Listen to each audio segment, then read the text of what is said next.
नमस्कार साथियों, आपका पार्थ एकेडमी में स्वागत है।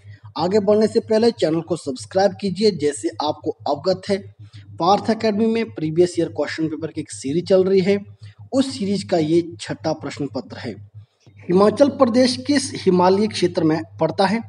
आपके पास ऑप्शन है मध्य हिमालय, पूर्वी हिमालय, पश्चिमी हिमालय, इनमें से कोई नहीं। इसका सही उत्तर होगा ऑप्शन सी, पश्चिम हिमालय। यहाँ पर बात हो रही है कि हिमाचल प्रदेश हिमालय के कौन से दिशा में स्थित है, और आपने उत्तर दिया वेस्टर्न हिमालयाज।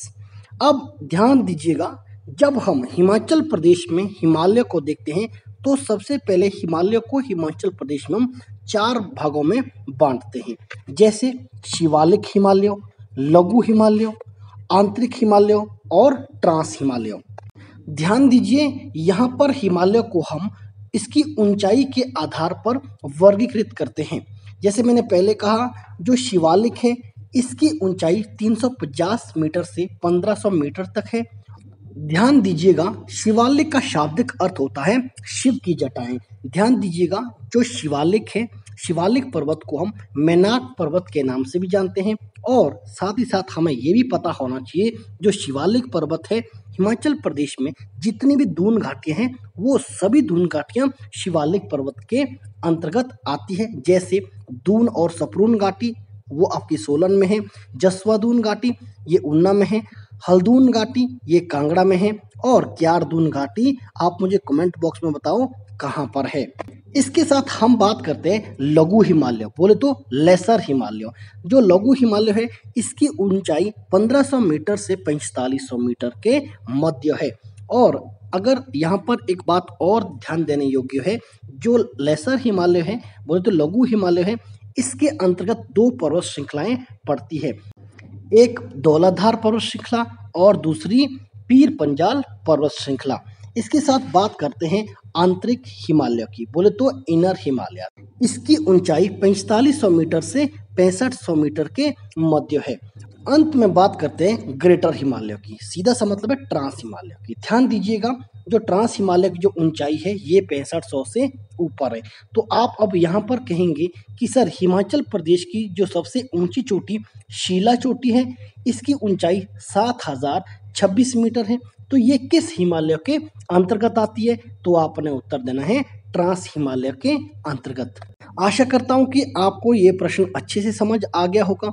अगर आपको मेरे एक्सप्लेन करने का तरीका अच्छा लग रहा है तो इस YouTube चैनल को सब्सक्राइब करें, ताकि भविष्य में आने वाली वीडियो की नोटिफिकेशन आप तक पहुंचे सबसे आगे। इसके साथ अगले प्रश्न की तरफ रुख करते हैं। धौलाधार से क्या तात्पर्य है? आपके पास ऑप्शन है नंगा शिखर, भूरा शिखर, तीक्ष्ण शिखर और श्वेत शिखर। इसका सही उत्तर है ऑप्शन डी, श्वेत शिखर, व्हाइट पीक। ध्यान दीजिएगा, जिस प्रकार अभी आपसे प्रश्न पूछा गया है श्वेत शिखर, तो भविष्य में हो सकता अगले एग्जाम में आपसे प्रश्न पूछा जाए कि मोलाक पर्वत किसे कहते हैं या कांगड़ा का मुकुट किसे कहते हैं। तो ध्यान दीजिएगा, मोलाक पर्वत भी धौलाधार पर्वत श्रृंखला को कहते हैं, और कांगड़ा का मुकुट भी धौलाधार पर्वत श्रृंखला को कहते हैं, और सफेद चोटी भी धौलाधार पर्वत श्रृंखला को कहते हैं। ये हमें पता होना चाहिए। अब हमें यहाँ पर एक बात और पता होना चाहिए कि जो धौलाधार पर्वत श्रृंखला है इसका जन्म कांगड़ा जिले से होता है।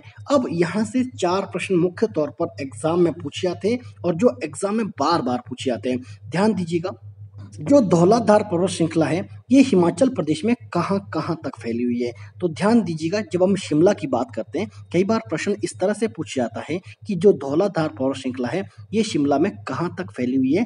तो आपने उत्तर देना है रामपुर तक। और रामपुर में इसको कौन सी नदी काटती है? तो उस स्थिति में आपने उत्तर देना है सतलुज नदी।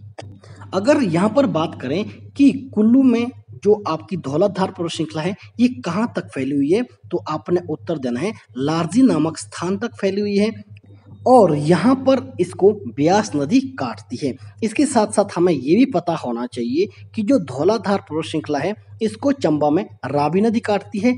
और अंत में अगर मैं बात करूँ, जो धौलाधार पर्वत श्रृंखला का फैलाव है यह उत्तराखंड के बद्रीनाथ तक माना जाता है।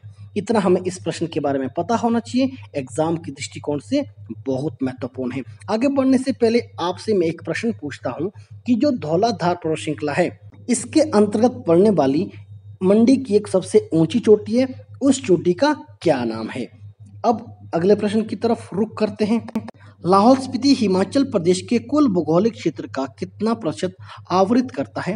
आपके पास ऑप्शन है 14.85%, 18.85%, 22.85%, 24.85%। इसका सही उत्तर होगा ऑप्शन डी 24.85%।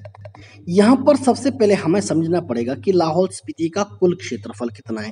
तो ध्यान दीजिएगा, लाहौल स्पीति का भौगोलिक क्षेत्रफल है 13,835 वर्ग किलोमीटर। इसके बाद हमें ये समझना पड़ेगा अब इसको प्रतिशत में कैसे निकालें। तो उसके लिए सबसे पहले हमें हिमाचल प्रदेश के क्षेत्रफल का पता होना चाहिए। जैसे आपको पता है हिमाचल प्रदेश का क्षेत्रफल 55,673 वर्ग किलोमीटर है।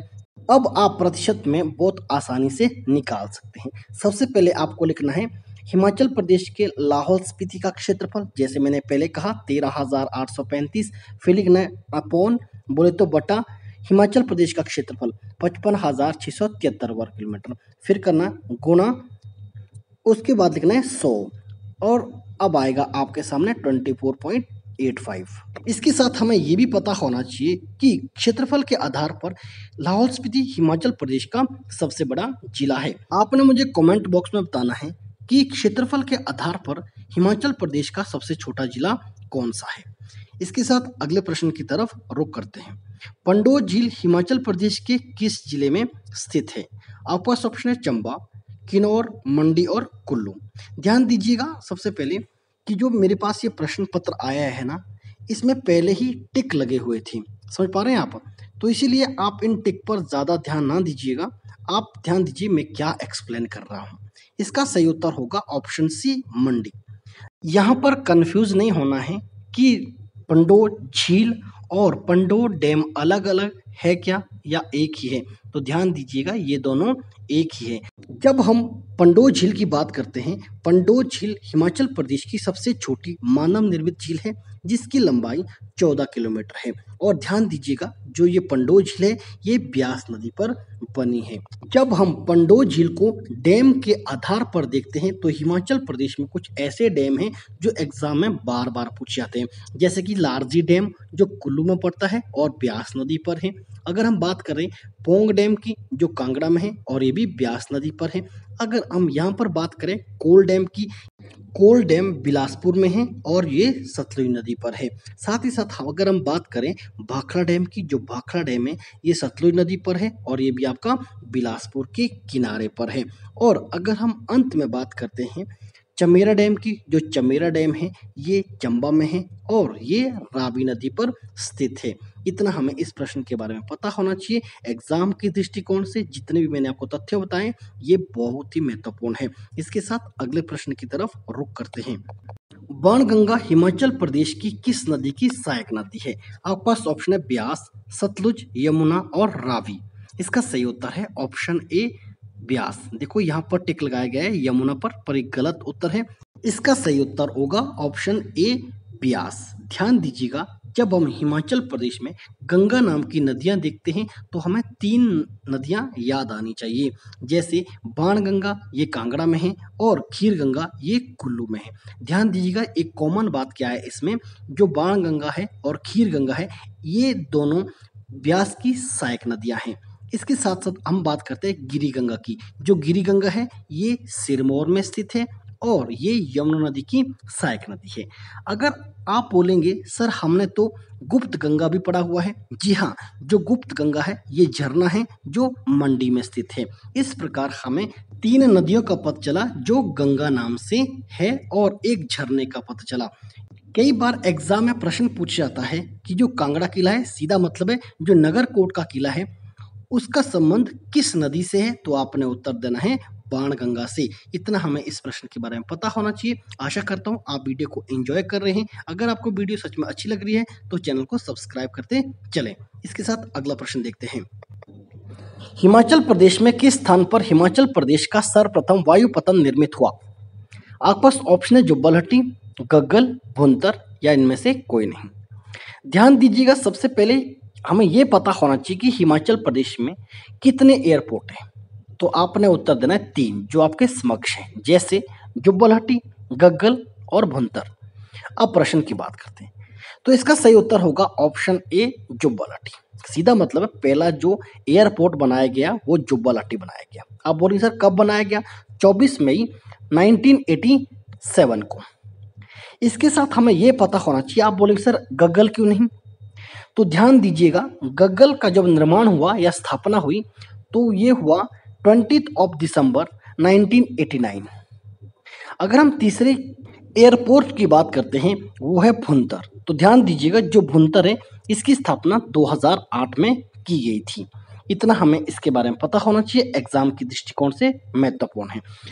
थोड़ा सा इसके बारे में और बताना चाहूँगा, जो जुब्बलहट्टी एयरपोर्ट है ये सोलन में स्थित है और हमें ये पता होना चाहिए ये हिमाचल प्रदेश का सबसे ऊंचाई पर स्थित हवाई अड्डा है। और अगर हम बात करते हैं गग्गल की, जो गग्गल है ये कांगड़ा में है और ये हिमाचल प्रदेश का सबसे बड़ा हवाई अड्डा है। और इसके साथ अगर हम बात करते हैं भुंतर की, भुंतर कुल्लू जिले में स्थित है। इतना हमें इस प्रश्न के बारे में पता होना चाहिए, एग्जाम की दृष्टिकोण से महत्वपूर्ण है। आपने मुझे कमेंट बॉक्स में बताना है कि जो रंगरीक हवाई अड्डा है वो हिमाचल प्रदेश के कौन से जिले में स्थित है। इसके साथ अगले प्रश्न की तरफ रुख करते हैं। बात करते हैं भांदल ग्लेशियर हिमाचल प्रदेश की किस पर्वत श्रेणी में स्थित है। आपके पास ऑप्शन है धौलाधार, चूड़धार, पीर पंजाल और जास्कर। इसका सही उत्तर होगा ऑप्शन ए धौलाधार। सबसे पहले हमें समझना पड़ेगा जो भांदल है ये कहाँ पर है। जो भांदल ग्लेशियर है ये कांगड़ा में है। जैसे मैंने आपको पहले कहा इसी वीडियो के आरंभ में कि जो धौलाधार पर्वत श्रृंखला है इसका जन्म कांगड़ा से होता है। तो अब हमें क्लियर हो गया कि जो भांदल ग्लेशियर है ये कांगड़ा में है और जो धौलाधार पर्वत श्रृंखला है ये भी कांगड़ा में है। तो हम इसका उत्तर ए देंगे। और यहाँ पर ध्यान देना है, भांदल एक ग्लेशियर है, भांदल एक घाटी भी है और भांदल एक नदी भी है। ध्यान दीजिएगा, जब हम रावी नदी की बात करते हैं तो हम भांदल ग्लेशियर और तंतगिरी ग्लेशियर को कैसे भूल सकते हैं।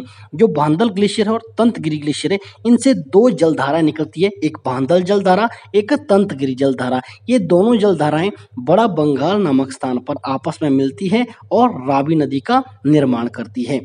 इतना हमें इस प्रश्न के बारे में पता होना चाहिए, एग्जाम की दृष्टिकोण से महत्वपूर्ण है। इसके साथ अगला प्रश्न देखते हैं।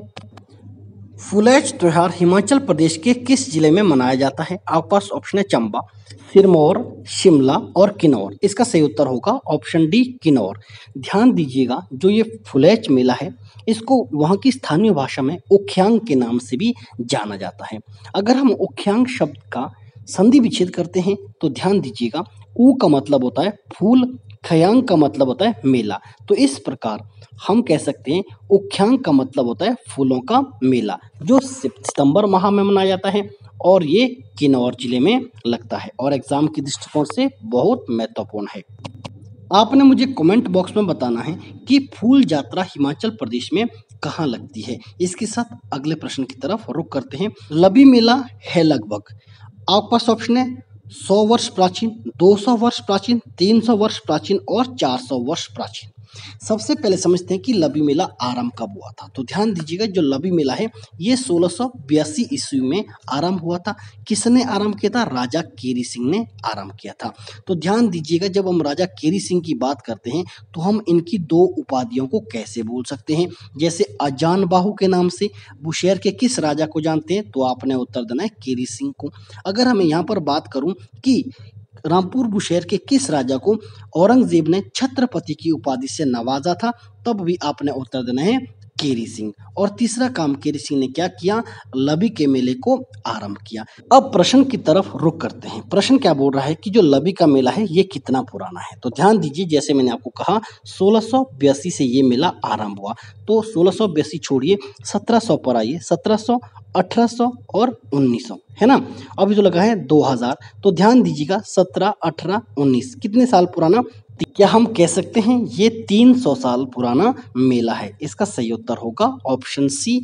आशा करता हूं कि आपको मेरा यह वीडियो पसंद आया होगा। अगर आपको सच में अच्छा लगा तो मेरे इस यूट्यूब चैनल को फिर से कह रहा हूं सब्सक्राइब कर दीजिए, ताकि आने वाले वीडियो की नोटिफिकेशन आप तक पहुंचे सबसे आगे। और अपने सभी दोस्तों के साथ इस वीडियो को जरूर शेयर करें। नमस्कार, जय हिंद, जय हिमाचल।